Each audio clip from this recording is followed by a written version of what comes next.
Hello viewers, যারা class 9 এ পড়ছো, আজকে তাদেরকে আমি ভৌত বিজ্ঞানের জন্য নিয়ে চলে এসেছি থার্ড ইউনিট টেস্ট পরীক্ষার জন্য সাজেশন প্রশ্ন। হ্যাঁ, তোমরা ঠিকই শুনেছো।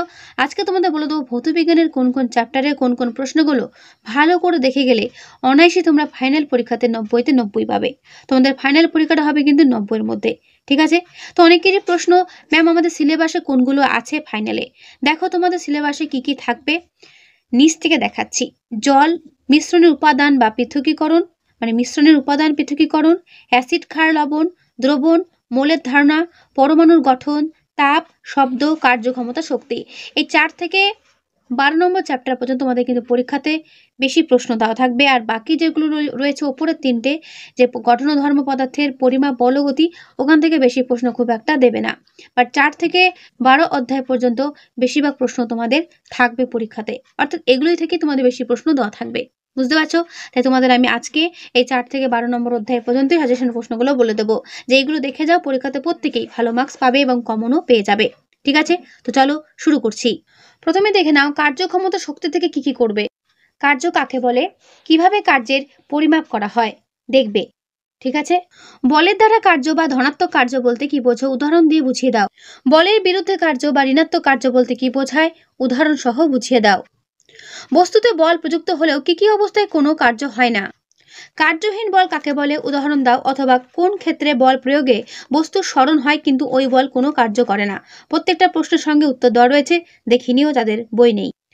তুমি একটি সুটকেস নিয়ে হাঁটছো, তুমি কি অভিকর্ষ বলের বিরুদ্ধে কার্য করছো, ব্যাখ্যা করো। দেখে নাও পুরো উত্তর। বইটা আস্তে আস্তে সরিয়ে তোমাদের পুরো উত্তর আমি দেখিয়ে দিই। এক ব্যক্তি স্রোতের বিরুদ্ধে এমনভাবে সাঁতার কাটছে যে সে তীরভূমির সাপেক্ষে স্থির আছে, ওই ব্যক্তি কি কোনো কার্য করছে। দেখে নাও পুরো উত্তর। এসআই পদ্ধতিতে কার্যের পরম একক কি, ওই এককের সংজ্ঞা দাও। জুল ও আর্গের মধ্যে সম্পর্কটা মনে রাখবে, অথবা ঘুরিয়ে প্রশ্ন আসতে পারে 1 জুল সমান কত আর্গ। কার্য ভেক্টর না স্কেলার রাশি। কার্যক্ষমতার পার্থক্য দেখে নাও। ক্ষমতার সংজ্ঞা দাও। আমি যে প্রশ্নগুলো বলবো এই প্রশ্নগুলোর বাইরে কোনো কিছু এক্সট্রা পড়ার দরকার নেই, যেগুলো দিচ্ছি সেগুলো পড়ে গেলেই তোমরা কমন পেয়ে যাবে। ক্ষমতা ও বেগের মধ্যে সম্পর্ক কি। এসআই পদ্ধতিতে ক্ষমতার পরম একক কি, ওই এককের সংজ্ঞা দাও। অশ্বক্ষমতা বা হর্স পাওয়ার বলতে কি বোঝো। অশ্বক্ষমতা ও ওয়াটের মধ্যে সম্পর্ক কি। এখান থেকে অনেক সময় অঙ্ক দেয়, তো এই অঙ্কটা ভালো করে দেখে রাখবে।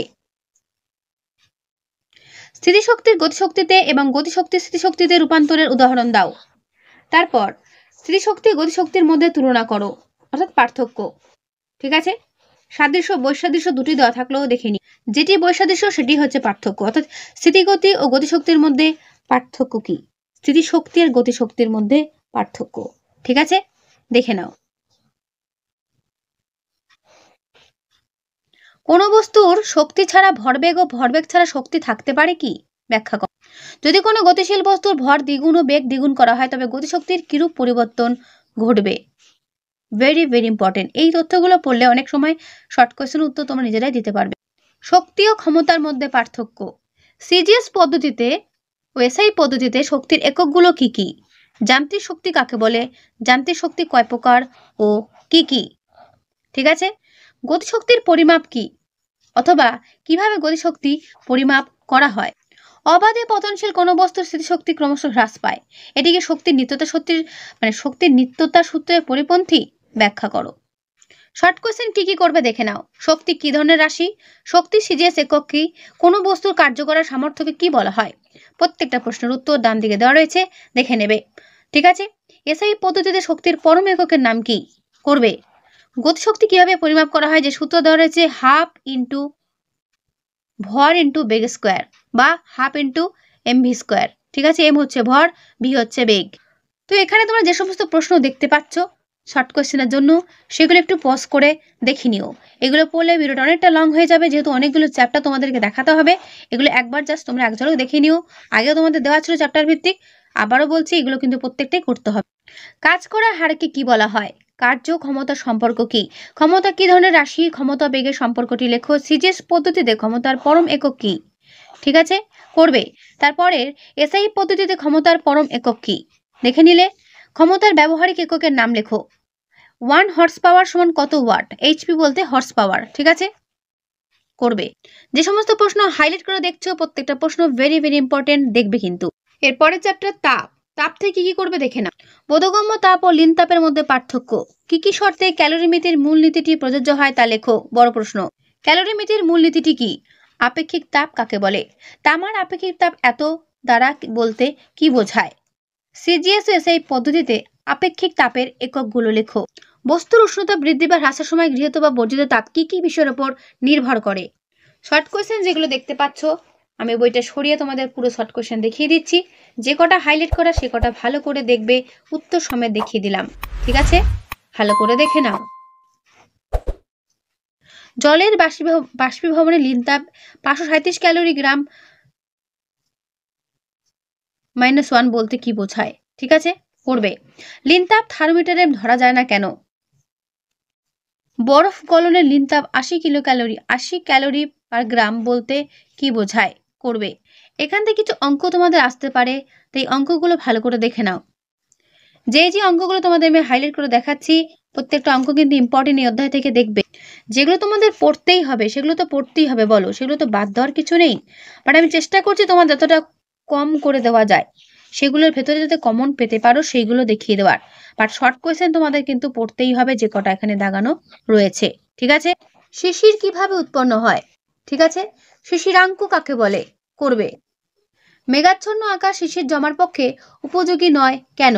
সন্ধ্যাবেলা শিশির পড়ে না, অথচ গভীর রাতে বা ভোরের দিকে শিশির পড়ে কেন? তারপরে প্রশ্ন, কুয়াশা। শীতকালে ভোরে পুকুরে জলের ওপর কুয়াশা জমতে দেখা যায় কেন? পরম আর্দ্রতা বলতে কি বোঝো? আপেক্ষিক আর্দ্রতা কাকে বলে? জলের ব্যতি সংক্রান্ত প্রসারণ বলতে কি বোঝো? এর পরের চ্যাপ্টার শব্দ, দেখো কি কি করবে। বড় প্রশ্ন দেখো, কম্পনের ফলে যে শব্দ সৃষ্টি হয় সেটি কিভাবে ব্যাখ্যা করবে, অথবা কেবলমাত্র কম্পনশীল বস্তু শব্দ উৎপাদন করতে পারে, এটি কিভাবে দেখানো যায়? পরীক্ষা সহকারে এটা কিন্তু ভালো করে তোমরা দেখবে।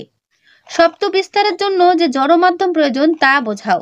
এটাও পরীক্ষার জন্য আসতে পারে পরীক্ষাতে, অর্থাৎ এটা পরীক্ষা করে তোমাদের দেখাতে হতে পারে ছবির মাধ্যমে। ঠিক আছে, এটা করবে।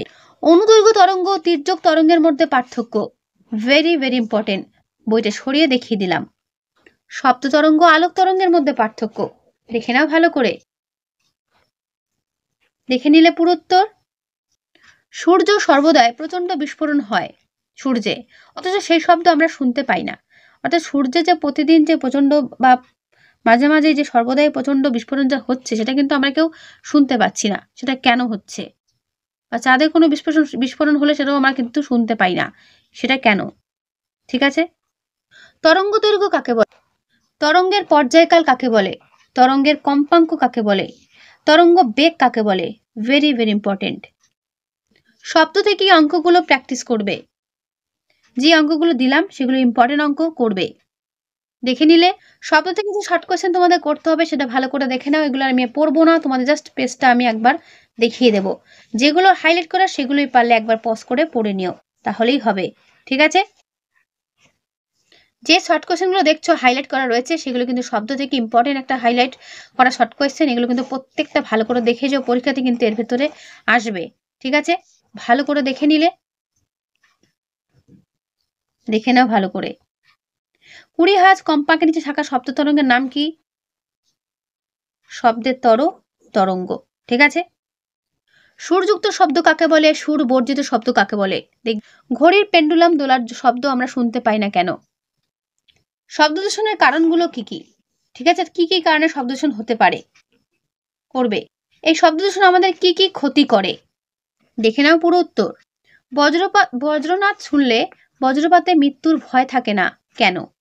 বহু দূরে অবস্থিত কোনো কারখানার সাইরেনের শব্দ শুনে ঘড়ি মেলালে ঘড়ি স্লো হয়ে যায় কেন? করবে।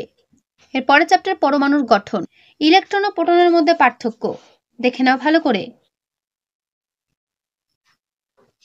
ইলেকট্রন, প্রোটন, নিউট্রন কণা তিনটির মধ্যে কোনটি সবচেয়ে ভারী, কোনটি সবচেয়ে হালকা, কোনটি ধনাত্মক আধানবাহী ও কোনটি আধান শূন্য? একটি নিউট্রন, একটি প্রোটন, একটি ইলেকট্রনের তুলনায় কত গুণ ভারী? নিউটনের আধানের পরিমাণ কত? ইম্পর্টেন্ট প্রশ্ন। কোন বিজ্ঞানীকে পরমাণু পদার্থবিজ্ঞানের জনক বলা হয়? ঠিক আছে, করবে। পরমাণুর মৌলিক কণাগুলোর আবিষ্কারকদের নাম কি? এগুলো করলে শর্ট কোয়েশ্চেন হয়ে যায়।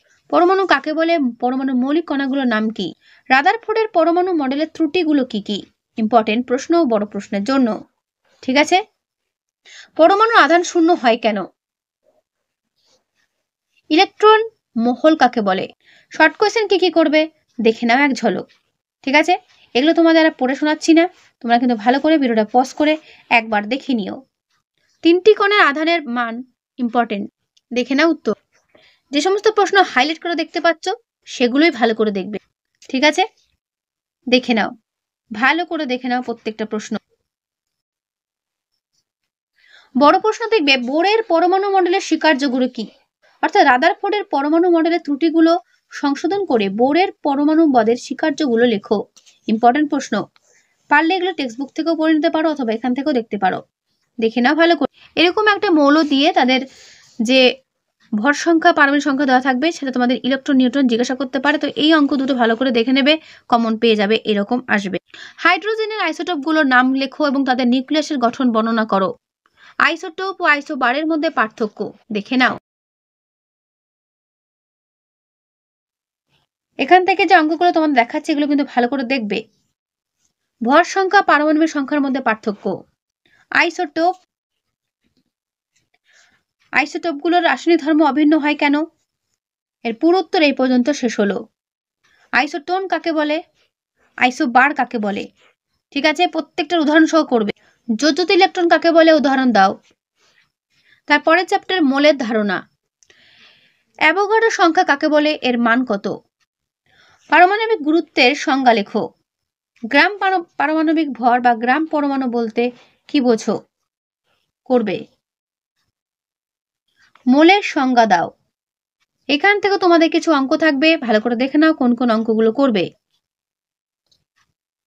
এই ধরনের অঙ্কগুলো প্র্যাকটিস করে গেলে শুধু হয়তো সংখ্যাগুলো চেঞ্জ করে দিতে পারে বা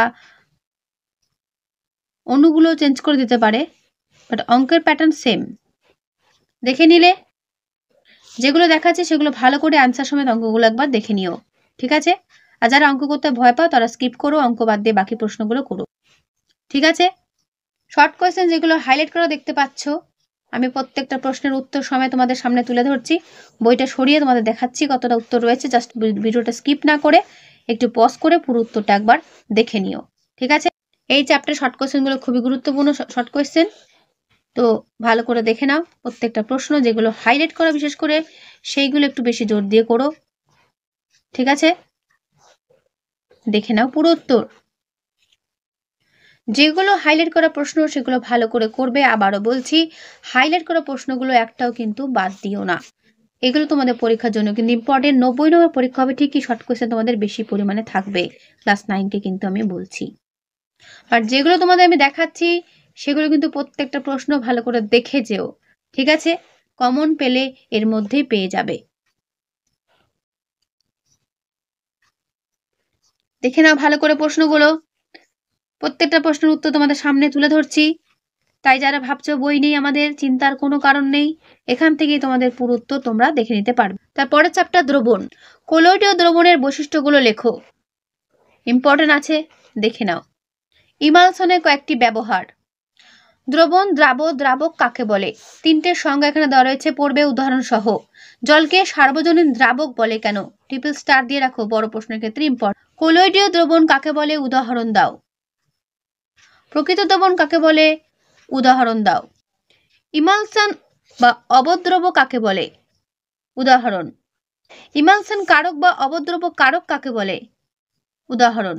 দেখে নিলে উদাহরণ। এখান থেকে শর্ট কোশ্চেনগুলো দেখে নাও কি করবে।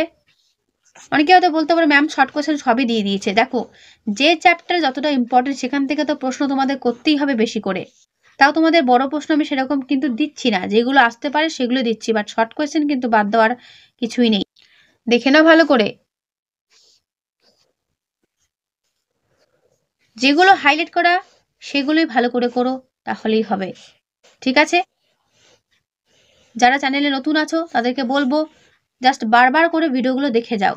এগুলো যারা পুরনো ছিল তারা অনেকদিন আগেই পেয়ে গেছে, কারণ আমি চ্যাপ্টার ভিত্তিক সাজেশন দেওয়ার সময় এই প্রশ্নগুলো দিয়ে দিয়েছিলাম, তাদের তো এগুলো পড়া আছে, রিভিশন করলে হয়ে যাবে। যারা নতুন প্রথম দেখছো তাদেরকে বলবো একটু ধৈর্য ধরে প্রশ্নগুলো পড়ে যাও, দেখবে মুখস্থ হয়ে যায়। এখানে দেওয়া প্রত্যেকটা প্রশ্ন খুবই গুরুত্বপূর্ণ, ভালো করে করবে। কেলাসন কাকে বলে, কিভাবে কেলাস প্রস্তুত করা হয়? ইথাইল অ্যালকোহলের প্রকৃতি ব্যবহার, মিথাইল অ্যালকোহলের প্রকৃতি ব্যবহার, অ্যাসিডনের প্রকৃতি, অ্যাসিডনের ব্যবহার, ক্লোরোফর্মের প্রকৃতি, ক্লোরোফর্মের ব্যবহার, কেরোসিনের প্রকৃতি, কেরোসিনের ব্যবহার করবে। শিল্পক্ষেত্রে সিড ক্লাসের ব্যবহার করবে। সম্পৃক্ত দ্রবণ, অসম্পৃক্ত দ্রবণ ও অতিপৃক্ত দ্রবণ কাকে বলে? কেলাস ও কেলাসিত পদার্থ, অনিয়তকার পদার্থ কাকে বলে? কেলাস কি? কেলাস জল কাকে বলে? উদাহরণ। সোডা ওয়াটার বোতলে চিপি খুললে বোতলের মুখে ফেনা সৃষ্টি হয় কেন? শর্ট কোয়েশ্চেন দেখে নাও ভালো করে। বইটা সরিয়ে পুরো তো তোমাদের দেখিয়ে দিচ্ছি, তাই যারা নতুন তারা একটু ধৈর্য ধরে ভিডিওটা দেখো, স্কিপ না করে। ঠিক আছে, এগুলো আমি পড়ে শোনাতে পারতাম, বাট পড়লে পরে ভিডিওটা এমনিতেও লং হয়ে যাচ্ছে, আরো বেশি লং হয়ে যাবে। এরপরের চ্যাপ্টার অ্যাসিড, ক্ষার ও লবণ। পিএইচ স্কেলটা কি দেখে নেবে এবং পিএইচ স্কেলে কেমন হয় তা নিচে দেখানো হলো। ঠিক আছে, পিএইচ স্কেলটা তোমাদের বড় প্রশ্নের জন্য ইম্পর্টেন্ট। কার কিরকম পিএইচ এর মান সেটাও তোমরা কিন্তু মুখস্থ করে রাখবে। অ্যাসিড দ্রবণে কি হয় বর্ণ, ক্ষার দ্রবণে কি বর্ণ হয়, এইগুলো ভালো করে দেখবে। তীব্র অ্যাসিড কাকে বলে? উদাহরণ। মৃদু অ্যাসিড কাকে বলে? উদাহরণ। HCl তীব্র অ্যাসিড কিন্তু H2CO3 মৃদু অ্যাসিড কেন? সব ক্ষারক ক্ষার নয়, কিন্তু সব ক্ষারই ক্ষারক, ব্যাখ্যা করো। ক্ষারের অম্লগ্রাহিতা বলতে কি বোঝো? CaO এর অম্লগ্রাহিতা কত? বিলীয়মান রং কি? কেন একে বিলীয়মান রং বলে? অম্লরাজ কি? বিক্রিয়াটি লেখো। ধূমায়মান নাইট্রিক অ্যাসিড কি? এরূপ নামকরণের কারণ কি? নাইট্রিক অ্যাসিড কিভাবে শনাক্তকরণ করবে? একটি পরীক্ষার মাধ্যমে দেখাও। যে সমস্ত প্রশ্ন হাইলাইট করে দেখতে পাচ্ছ শর্ট কোয়েশ্চেনের জন্য, এগুলো কিন্তু এই অধ্যায় থেকে দেখবে। ঠিক আছে, যেহেতু তোমাদের পরীক্ষাটা 90 এর মধ্যে, তাই তোমাদের কিন্তু একটু বেশি প্রশ্ন পড়তেই হবে, কিছু করার নেই। ভালো করে দেখে নাও। যারা ভৌত বিজ্ঞানে ভয় পাও বা ভৌত বিজ্ঞানের অঙ্কগুলো ভয় পাচ্ছ, তারা সেই অঙ্কগুলো বাদ দিয়ে বাকি প্রশ্নগুলো কিন্তু অবশ্যই করবে। ঠিক আছে, মাটিতে পিএইচ এর মান হ্রাস পাওয়ার কারণ কি? অ্যাসিড বৃষ্টি কি কারণ, অথবা অ্যাসিড বৃষ্টির কারণটা লেখো। কি কারণে অ্যাসিড বৃষ্টি হচ্ছে এবং এই অ্যাসিড বৃষ্টির প্রভাবে পরিবেশের কি ক্ষতিকর বা কি ক্ষতিকারক প্রভাব পড়ছে সেটি লেখো। ঠিক আছে, বড় প্রশ্নের জন্য করবে। প্রথমে যেটা বললাম পিএইচ স্কেল কি, এটা ইম্পর্টেন্ট তোমাদের বড় প্রশ্নের ক্ষেত্রে দেখবে। বৃষ্টির জল মৃদু আম্লিক হয় কেন? দাঁতের ক্ষয়ের উপর পিএইচ এর প্রভাব উল্লেখ করো। খাওয়া দাওয়ার পর নিয়মিত দাঁত পরিষ্কার করা উচিত কেন? এর পুরোত্তর এই পর্যন্ত শেষ হলো। পুকুরে কখন চুন জল বা চুন মেশানো হয় বা চুন দেওয়া হয়? উভধর্মী অক্সাইড কাকে বলে? উদাহরণ দাও। জিঙ্ক অক্সাইডকে উভধর্মী অক্সাইড বলা হয়, উপযুক্ত সমীকরণ দিয়ে বোঝাও। অ্যাসিড নিরোধক কাকে বলে? স্টোন ক্যান্সার কি, এটি কি কারণে ঘটে থাকে? দেখে নাও পুরো উত্তর। বইটা সরিয়ে তোমাদের পুরো শর্ট কোয়েশ্চেনগুলো আমি দেখিয়ে দিচ্ছি। তোমাদের একটা রিকোয়েস্ট আমি করব, শর্ট কোয়েশ্চেনগুলো কিন্তু একটাও কেউ বাদ দিয়ে পড়ো না। যে কটা হাইলাইট করা দেখছো ভালো করে দেখে যাবে, দেখে নিলে করবে। প্রশমন ক্রিয়া কাকে বলে? একটি উদাহরণ দাও। এরপরের চ্যাপ্টার মিশ্রণের উপাদানের পৃথককরণ। পেট্রোলিয়ামকে তরল সোনা বলে কেন? ব্যাখ্যা করো। শর্ট কোয়েশ্চেন দেখে নাও কি কি করবে।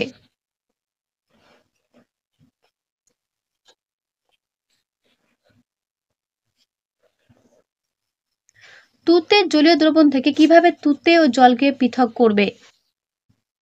আংশিক পাতন পদ্ধতি ও বিওজি ফানেল দ্বারা পৃথককরণ পদ্ধতির মধ্যে পার্থক্য কি? দেখে নাও পুরো উত্তর। প্রেসার কুকারের কার্যনীতি ব্যাখ্যা করো। শর্ট কোয়েশ্চেনগুলো এই অধ্যায় থেকে ভালো করে দেখবে। ঠিক আছে, দেখে নাও। এরপরের চ্যাপ্টার জল। বড় প্রশ্ন করবে, জলকে সার্বজনীন দ্রাবক বলা হয় কেন? দেখে নাও পুরো উত্তর। বইটা সরিয়ে তোমাদের পুরো উত্তর আমি দেখিয়ে দিলাম। ঠিক আছে, কলিফর্ম কাউন্ট কি? জলকে পোলার দ্রাবক বলে কেন? উদ্ভিদ দেহে জলের গুরুত্ব, প্রাণী দেহে জলের গুরুত্ব। জল পরিশোধনে ক্লোরিনেশন পদ্ধতি দুটি সুবিধা। খর জল কাকে বলে? উদাহরণ। মৃদু জল কাকে বলে? উদাহরণ। জলের খরতার কারণ কি? সব 2 নম্বরের প্রশ্ন। খর জলে সাবান ঘষলে ফেনা হয় না কেন? জলের অস্থায়ী খরতা কাকে বলে? জলের স্থায়ী খরতা কাকে বলে? খর জল ও মৃদু জলের মধ্যে পার্থক্য। স্থায়ী খরতা অস্থায়ী খরতার মধ্যে পার্থক্য। জল দূষণের কারণগুলো কি কি? কি কি কারণে জল দূষণ হচ্ছে? ঠিক আছে, বড় প্রশ্নের জন্য কিন্তু ইম্পর্টেন্ট। দেখবে পানীয় জলে আর্সেনিকের স্বাভাবিক মাত্রা কত, ভূগর্ভস্থ জলে আর্সেনিক কি রূপে থাকে, ইউট্রোফিকেশনের ক্ষতিকর প্রভাবটা কি, দেখে নাও ভালো করে। আর্সেনিক দূষণের ক্ষতিকর বা প্রতিকার, আর্সেনিক দূষণের যে প্রতিকার করতে আমরা কি ব্যবস্থা গ্রহণ করব বা কি ব্যবস্থা গ্রহণ করা আমাদের উচিত, পানীয় জল কিভাবে আর্সেনিক মুক্ত করা হয়, এগুলো সমস্ত প্রশ্নই কিন্তু বড় প্রশ্ন। ঠিক আছে, আমি যে যে অধ্যায় থেকে তোমাদের প্রশ্ন দিলাম এগুলো ভালো করে করবে। ফ্লুরাইড দূষণ ও তার ক্ষতিকর প্রভাব আলোচনা করো। ঠিক আছে, পানীয় জল ফ্লুরাইড মুক্ত করার উপায়গুলো কি কি, ইউট্রোফিকেশন কি, শৈবাল ব্লুম কাকে বলে, শর্ট কোয়েশ্চেন গুলো দেখে নাও ভালো করে।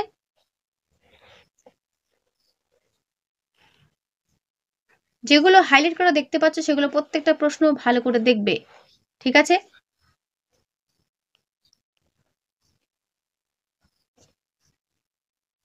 তো এই হলো তোমাদের ফাইনাল পরীক্ষার পুরো 90 নম্বর সাজেশন প্রশ্ন যেগুলো দিলাম সেগুলো ভালো করে করো, পরীক্ষাতে দেখবে এর মধ্যে কমন পেয়ে যাচ্ছ। তাহলে ভিডিওটা কেমন লাগলো অবশ্যই কমেন্টে জানিও, ভালো লাগলে লাইক করো, অবশ্যই বন্ধুদের কাছে শেয়ার করে দিও, যত পারো বন্ধুদের কাছে শেয়ার করে দিও। আজকে এখানেই, দেখা হবে নেক্সট ভিডিওতে।